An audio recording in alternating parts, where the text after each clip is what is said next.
The hype has already started for the Chris Eubank Jr versus Conor Benn fight, which Eddie Hearn is keen to promote early in 2025.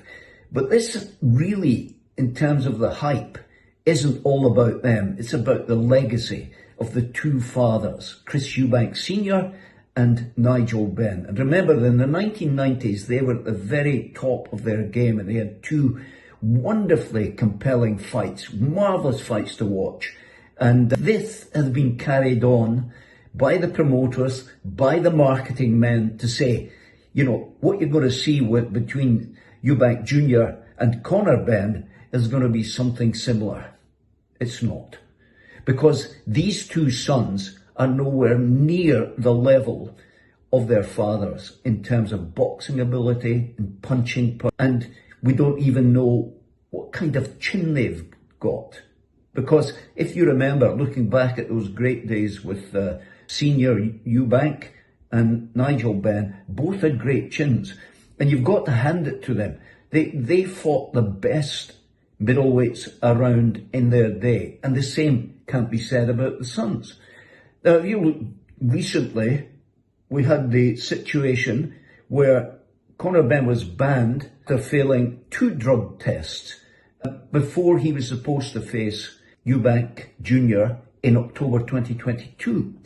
And what happened then was that the independent anti-doping panel had said that he had in his system a substance which would have led to greater testosterone levels, and so the ban was put in place.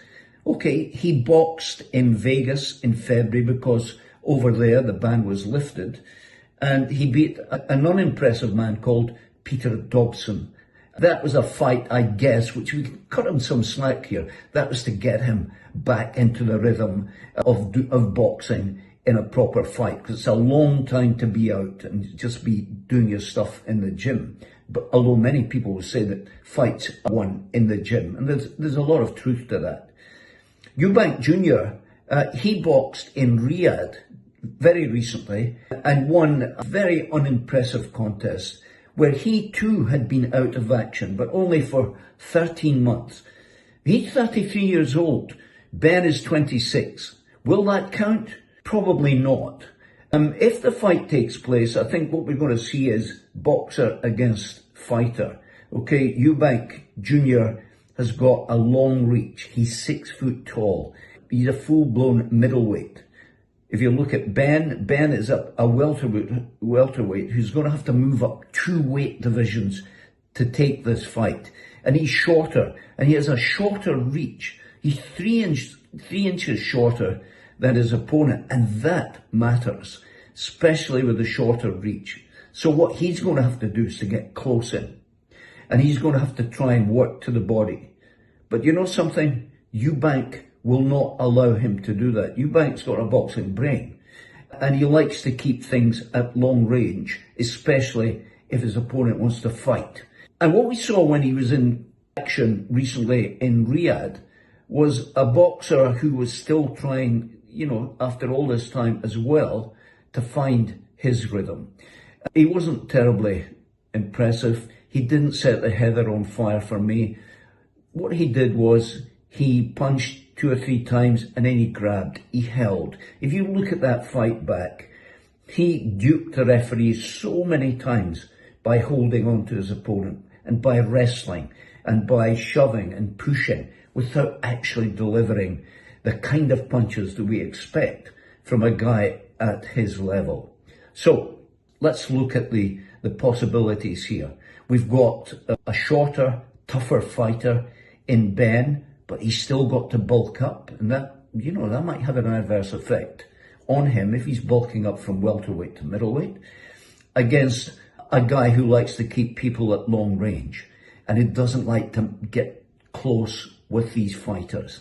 For me, it could turn out to be a bit of an anticlimax of a fight. Of course, it's all being pushed on the basis of the fathers and what they did. But these guys are nowhere near the level of their dads. I mean, they haven't boxed anybody of real kind of high quality, world quality in any of their contests. So there you have it. It's one of these things that, for me, it's not too difficult to predict, unless Benn lands the kind of punch that he hopes will discombobulate his opponent. I don't think he has that in his armoury.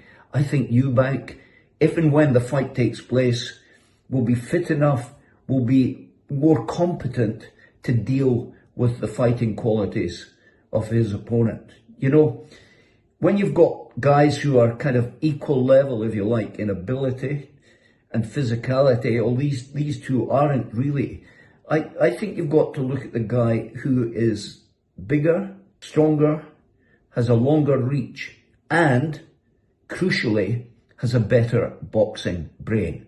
And I think that's why Eubank Jr will win this contest, probably on points, because he isn't the biggest puncher in the middleweight division. I take him to win on points.